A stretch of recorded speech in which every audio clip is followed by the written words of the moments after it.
Tonight on 2020, the breaking verdict in a murder trial just 2 days ago. Please be seated, ladies and gentlemen.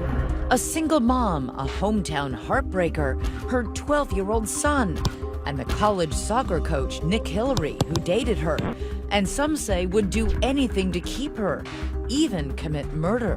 Why would he go and do this to Garrett? Police say it was rage taking out the son who stood in the way.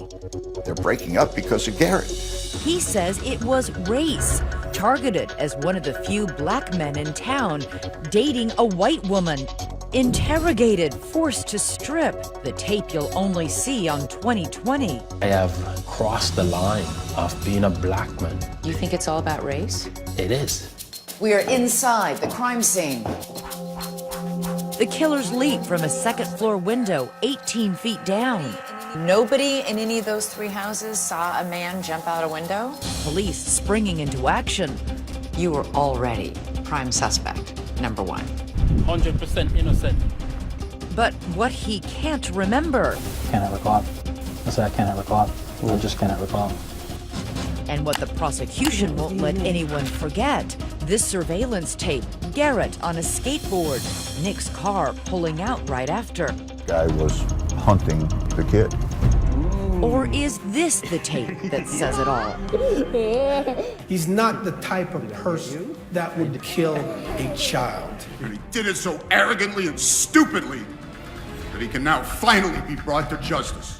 Tonight, a man and maybe a town on trial. St. Lawrence County in the Adirondacks at the top of New York State. So far up, if you take a wrong turn, you could wind up in Canada. The Raquette River runs through it. Tractors, silos, and dwindling herds of black and white dairy cows punctuate the endless green acres. Amish buggies clip-clop through the small town of Potsdam. 4 local colleges bring a pinch of diversity to this predominantly white area. This is the North Country. But on a rainy October afternoon in 2011, the rural routine is about to be rocked by a terrible crime. About the unexplained death of 12-year-old Garrett Phillips. It is 4:53 in the afternoon. Surveillance cameras capture fleeting images of 12-year-old Garrett Phillips gliding along on his 2-wheeled ripstick skateboard, heading home after school. Garrett is a popular 6th grader, adventurous and outdoorsy, with a ready smile and a streak of mischief. He and younger brother Aaron are being raised by their mother, Tandy Cyrus. Tell me about his personality. It just seemed like he was 100 miles an hour all the time. Soccer, lacrosse, basketball, hockey, football. Wow, an all-around athlete. Yes. And was he good at all those sports? Yes. And this isn't just a proud mom talking? No. With the kind of good looks that stand out in a small town, Tandy can be a heartbreaker. A button-down bank manager by day. By night, she's fending off admirers while tending bar, which is where she meets soccer coach Nick Hillary. What attracted you to her? She showed a lot of interest in what I was doing, and she was an athlete herself. Was she also beautiful? She was very good looking. Nick Hillary immigrated at 16. You can still hear the Jamaica in his voice, but he embraces his adopted country. He served 3 years in the Army, and then he went to St. Lawrence College, where he led the soccer team to the national championship. He then had a career helping kids, first as a math teacher in Florida, then returning to the Potsdam area, becoming head coach at Clarkson University. So at this point in time, where we are in the season, I'm pretty pleased and really looking forward to what lies ahead. The former standout soccer star and his kids stand out for another reason as well. They are one of the few black families in town. Do you feel like you stuck out? Oh yeah, most definitely. Sometimes you're the only one of color in the grocery store. And then in 2010, the Jamaican-American soccer coach and the local beauty Tandy Cyrus become involved, started dating. The attractive couple attracting attention in this small town, which is nearly 95% white. What was the reaction in town? There was a little bit of mixed opinions, I guess. Gossip, small town. No, I can't believe they're dating, or that's weird. It was just a very hostile environment for myself trying to have a relationship with Tandy. The relationship lasts about a year until Tandy and her 2 kids move out, all happening just weeks before that dreary Monday in Potsdam. Garrett heading home to their new apartment on Market Street on his ripstick, the last ride of his life. He has just 8 minutes to live. We heard running next door in the hallway, and then we heard a loud crash. Across the hall from Tandy's place, college students Sean Hall and Marissa Vogel are watching Dexter. The show about a serial killer is interrupted by something that they say sounds like a body hitting the floor next door. I said, "Did you hear that?" Either no or ow, and then definitely a help. So I knew it was one of the children right away. It just sounded urgent. Marissa knocks, listens, and hears on the other side of the door a distinct sound. It was completely quiet until I heard a click of a lock. That's all, just click. It was instant goosebumps. There is somebody on the other side of this door who does not want me being here right now. Potsdam Police. My name is Marissa Vogel. I thought I heard some screaming like no and help a couple of times. Minutes later, an officer arrives and he sees Garrett's backpack, Garrett's ripstick, and then Garrett himself lying on the floor of his mother's bedroom. They rush him to the hospital and send for his mother, Tandy. You're thinking dislocated shoulder or sprained ankle. Exactly. And then he's telling me that my son is in full cardiac arrest. How did he look to you? At one point in time, they had to use the AED machine. I can't even imagine what that was like for you. I felt like I was watching it happen to somebody else. Did they let you touch him, hold him? I stayed in there. I don't even know how long I was in there. I told him I loved him. Heartbreak turns to horror when an autopsy finds rug burns on Garrett's legs and suspicious marks on his face and neck.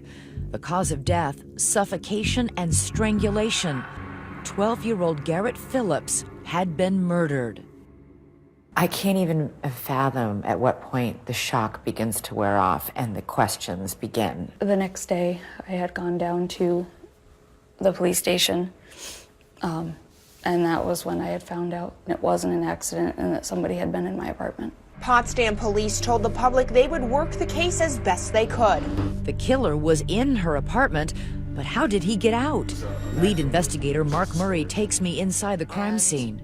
What did you notice about this window at that point? The screen forced out. It was a big set of metal blinds, and the window was slightly up, about 1.5 feet. Police say the killer made an acrobatic escape from the rear window of Garrett's apartment. It's around 20 feet from the windowsill down to the ground. Wow. A picture of the killer begins to emerge, athletic, and judging by the drop and the gouge in the ground, possibly injured. Did anybody see anybody come in this apartment? We did several neighborhood canvases. It really came up without anyone directly witnessing anyone at all coming out that window. When we continue, police try to imagine who would want to kill a 12-year-old. Did police ask you who would want to harm your son? Yes. What did you say?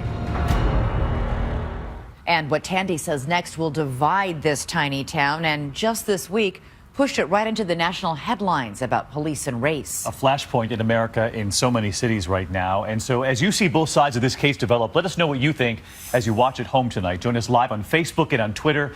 And Elizabeth back with more of her reporting in just a moment.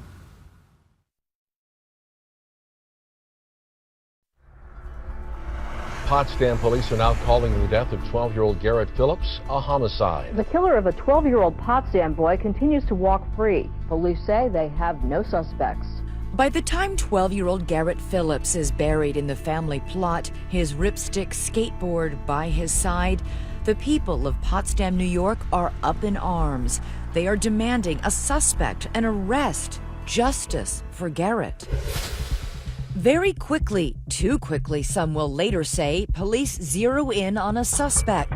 Dan, what's up? Marky. The morning after Garrett's death, lead investigator Lieutenant Mark Murray speaks with the DA's office. We got some strong feelings about certain people, or one person. There's one person in particular we want to talk to. Did police ask you who would want to harm your son? Yes. I kind of was like, you know, everybody liked Garrett, and no one ever had a problem with Garrett. And then it's like, oh, there was one person that had an issue with Garrett. Just one? Just one. Who was it? Nick. Nick Hillary. Yes. Tandy had ended her relationship with Nick Hillary just a month before her son was murdered. First of all, whose idea was the breakup? I mean, the idea was both of ours. I mean, I She says she was the one who broke up.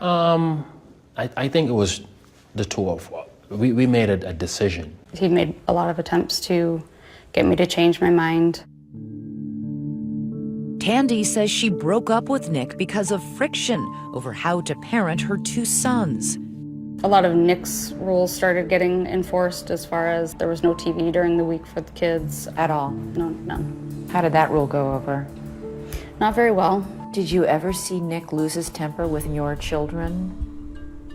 He never really disciplined my children. So you never saw him strike any child? No. Or threaten any child? No. But Tandy says Garrett eventually didn't want to be around Nick, so she decided to move out. I told him that my kids weren't happy and I wasn't going to stay in a relationship where my kids were miserable. What was his reaction?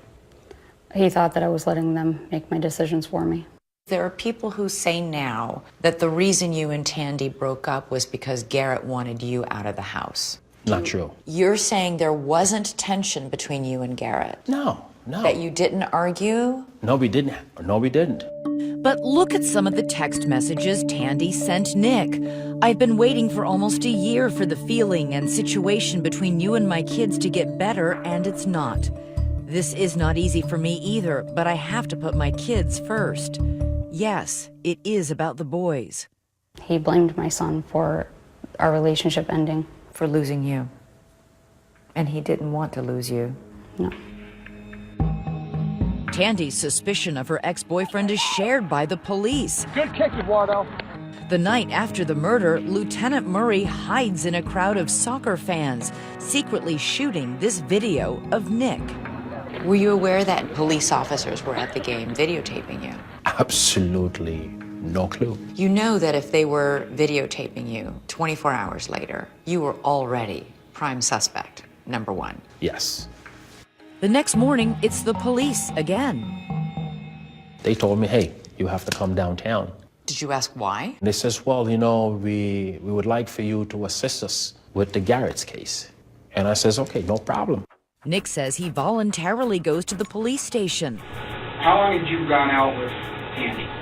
2020 has obtained this video of Potsdam detectives interviewing Nick 2 days after the murder. Here you go, Nick. Thanks, appreciate it. Prosecutors say some of his behavior is suspicious. Not exactly a smoking gun, just smoking.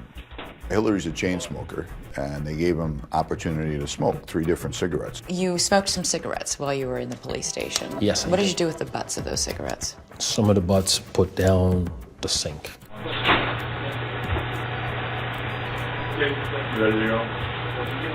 He doesn't want them to get his DNA. You sure that's what he was doing? Maybe he's just really neat or something. Maybe I he's don't just know. a neat freak. Elizabeth, whatever you say. But pretty obvious to me what he was doing. Nick says he doesn't realize anything is wrong for about an hour until he tries to leave. Could you show me outside, please? Sit down. At that point in time, they barred the door, They physically blocked it? physically stood in the doorway and told me, look, you are not going anywhere. All right, you're going to be held on here for a minute anyways. I was read my Miranda rights, and that's when I knew. Nick says police held him against his will all day long. Armed with a search warrant from a judge, they take his pants, his sweatshirt, and, he says in a final humiliation, even his underwear. They pretty much stripped me naked as the day I was born. They took all of your clothes? Everything was taken. all I left there with was in an hazmat suit. A hazmat suit? A hazmat suit. That's what I was released from the station in. Nick is released, not arrested, and for good reason. Actually, 2 good reasons. 2 alibi witnesses. At the time of the killing, his then 15-year-old daughter, Shauna, says he was home with her. And right after, assistant coach Ian Fairley says Nick stopped by his place. How did he look to you? He looked like he was always did, kind of athletic clothes, getting ready for practice. Normal? Yeah. Not sweaty, not disheveled? No, yeah, I mean, absolutely not. Was he limping? Nope. State and local police scour the crime scene for 3 days. We didn't get any evidence from the items that were tested by the forensic center in Albany. No hairs, no fibers, really nothing. A smidgen of DNA under Garrett's fingernail is too little to be useful, the lab says. But then, in a CSI moment, crime scene techs find 1, 2, 3, 4 fingerprints, of all places, right on that window through which the killer escaped. But the prints do not belong to Nick Hillary. Whoever had their hands on that rear window, police are never able to identify them. We interviewed Nick Hillary earlier this year. Why do you think there's this depth of fervor to get you? Because I think I have crossed the line of being a black man, honestly. You think it's all about race? It is. I sincerely think it's all about race. One unsettling year passes here in the North Country, and then another. Nick Hillary is not arrested, and neither is anyone else. It's been nearly 2 years. No arrests have been made yet. The family holds on to hope that one day the person responsible will be brought to justice. But the prime suspect is about to turn the tables on the police. Still ahead, Nick Hillary's payback. And then a Hollywood producer enters the picture. How much are you willing to spend? As much as it takes. Stay with us.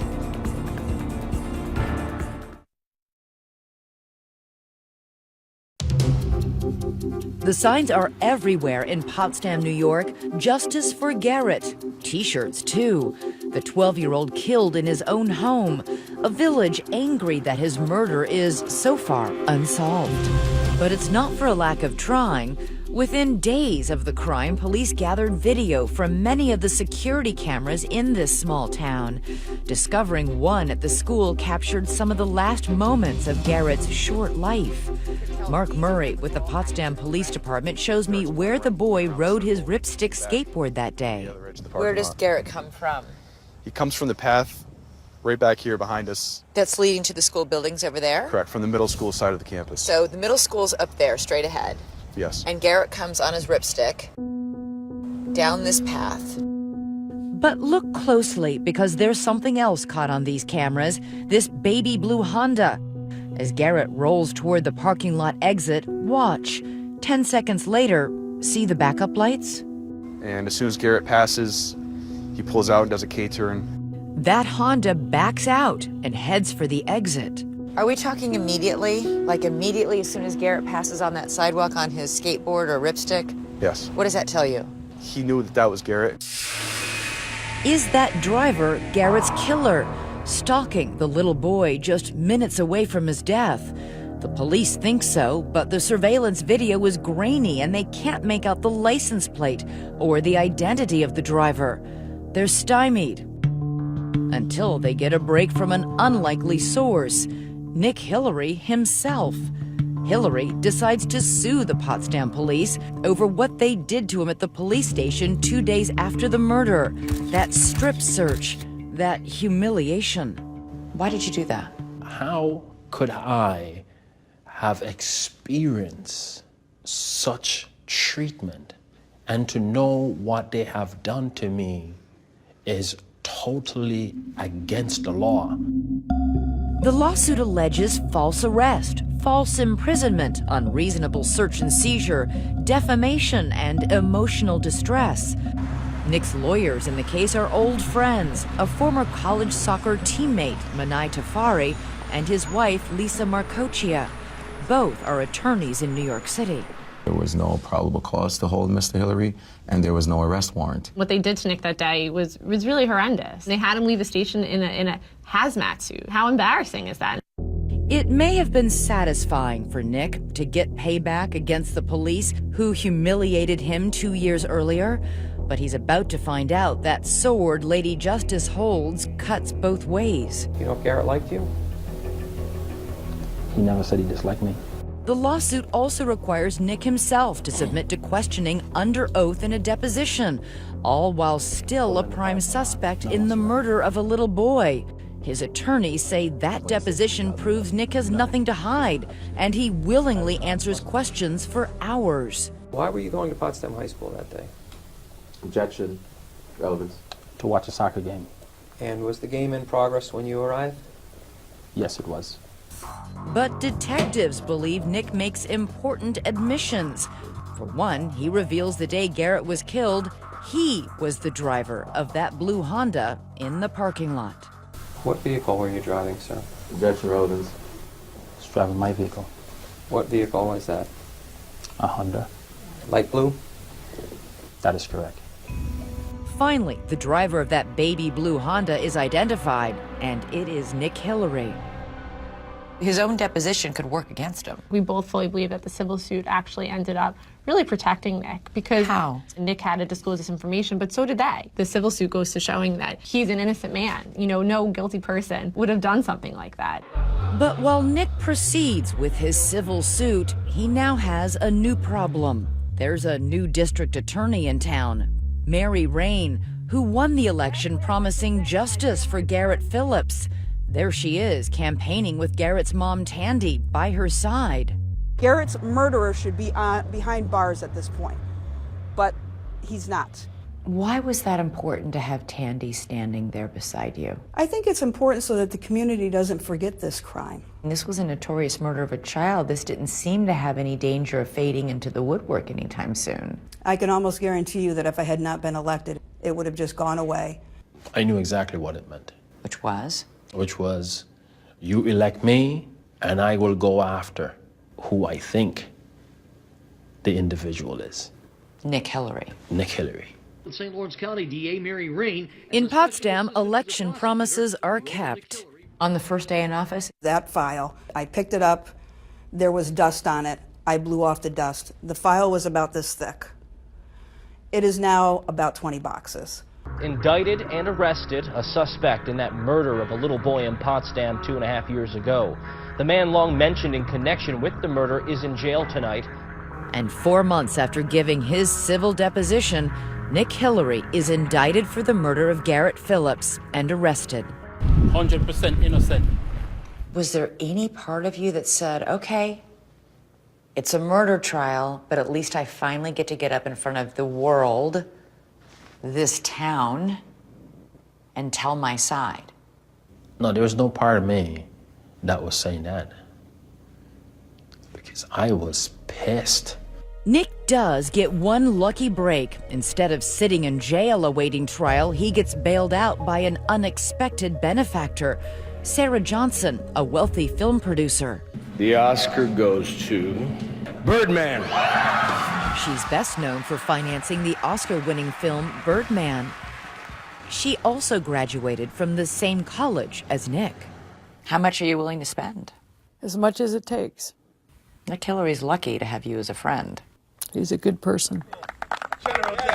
And Sarah isn't the only college connection taking Nick's side. Through it all, Nick's college soccer teammates, lifelong friends from that championship season, have been standing by their former captain. Yeah, good one.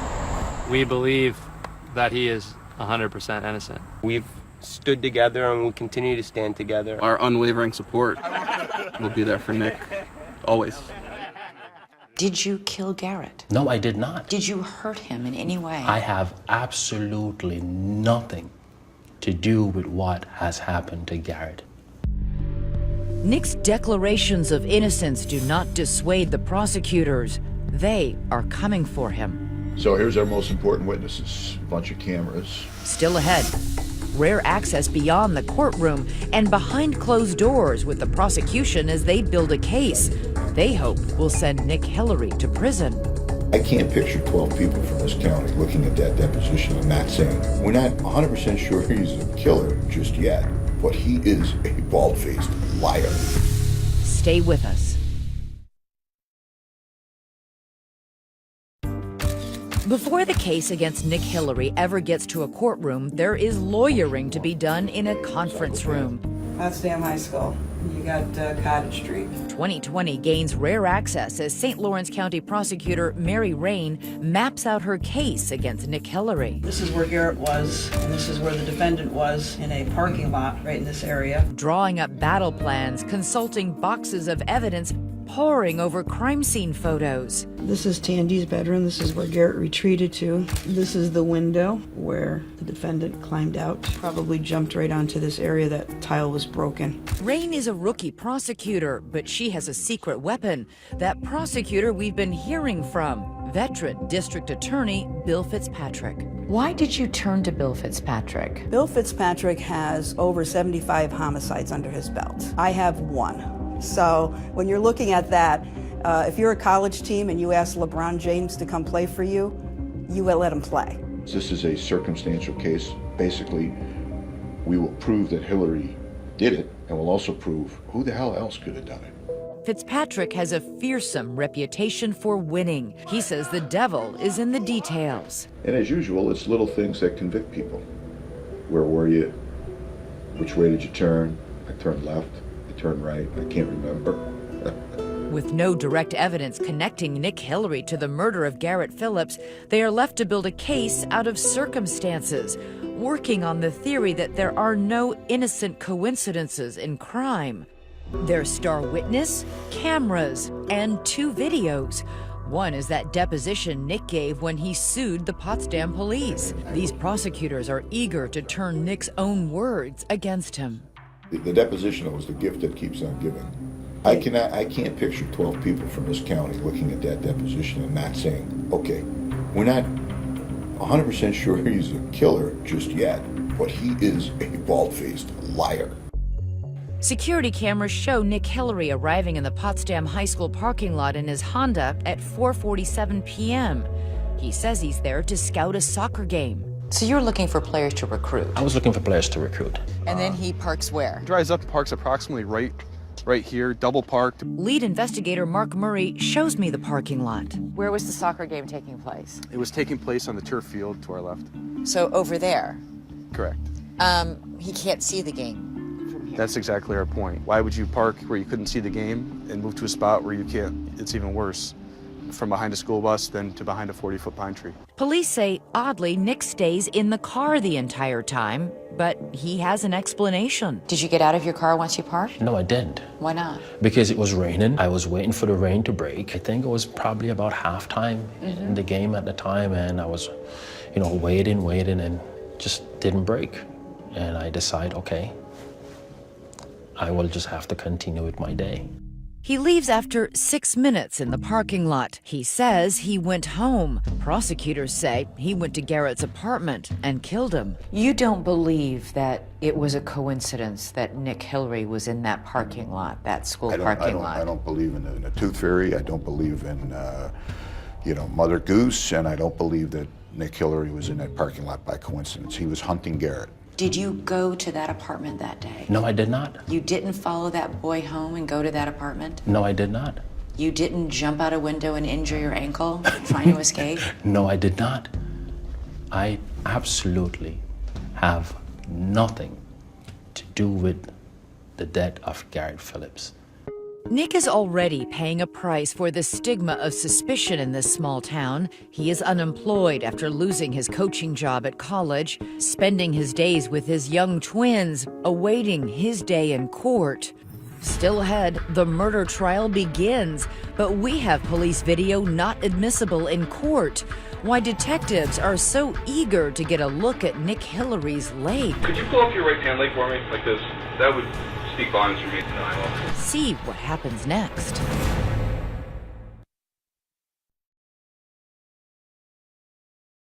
Check 1, 2, check 1, 2. Yeah, can we close that door? This murder trial, any murder trial, is big news in St. Lawrence County, New York. A team of North Country Public Radio reporters are covering every angle with the Daily Podcast. You're listening to Day by Day, the Nick Hillary trial podcast. Nick Hillary is charged with second-degree murder in the 2011 death of 12-year-old Garrett Phillips in Potsdam.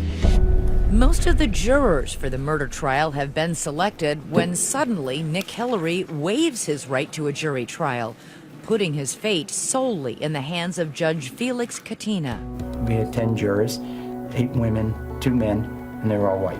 And that got us concerned. The attorneys gather to do battle at the historic St. Lawrence County Courthouse in Canton, New York.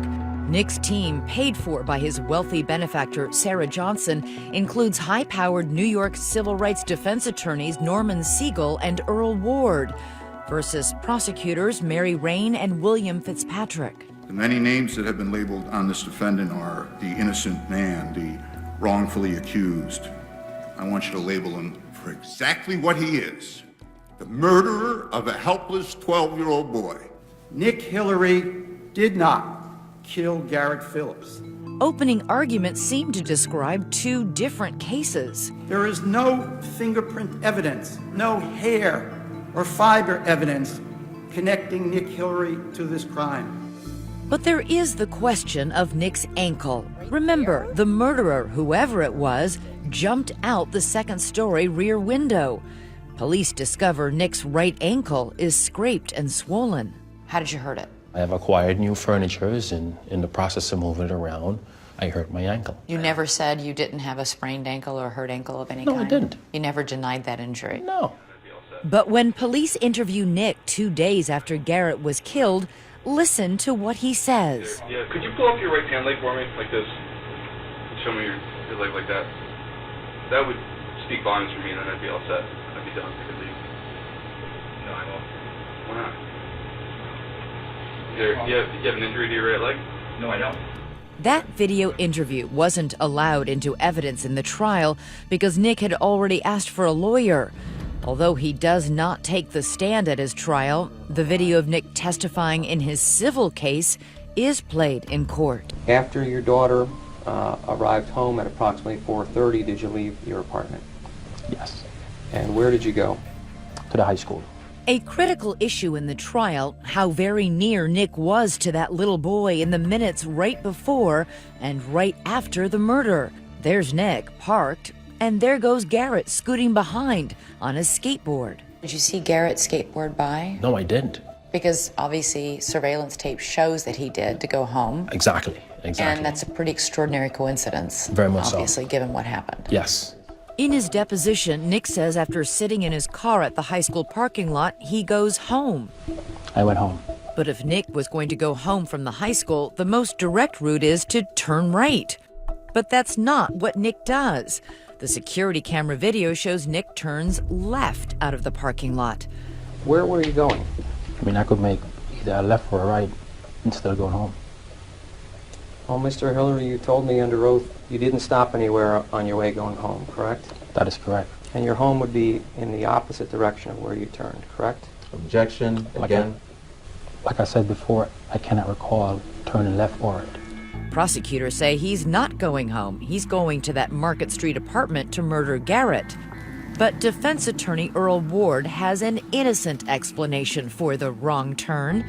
Assistant coach Ian Fairley lives in that direction. The inference you can draw from Nick making the left turn is that he was going to Ian Fairley's house.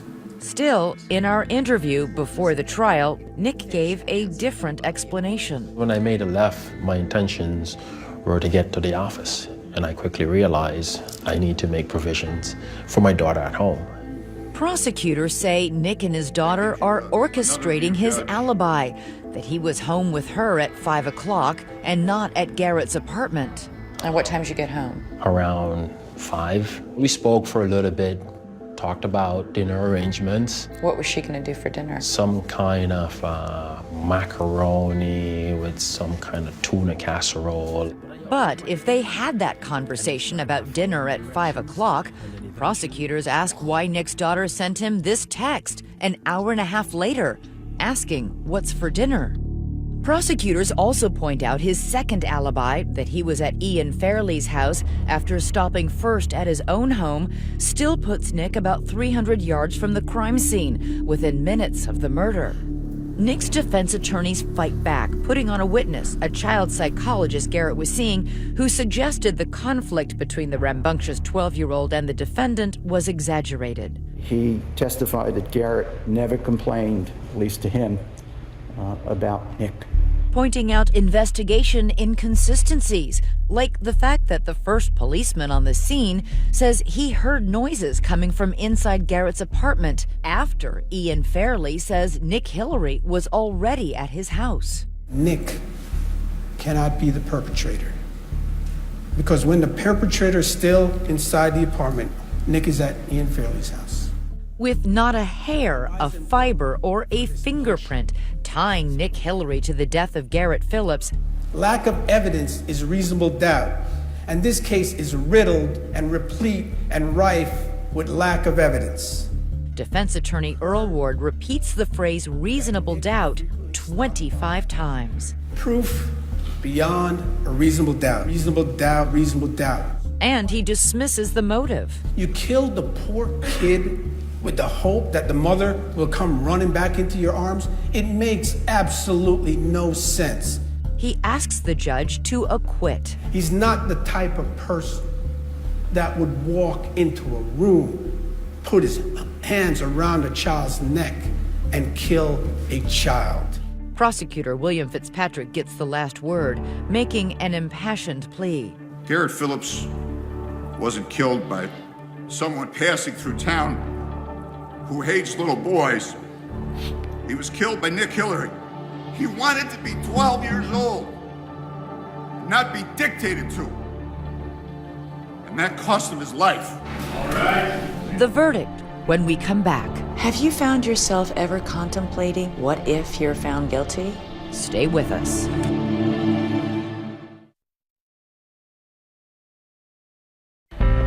At the majestic St. Lawrence County Courthouse, it is time for justice.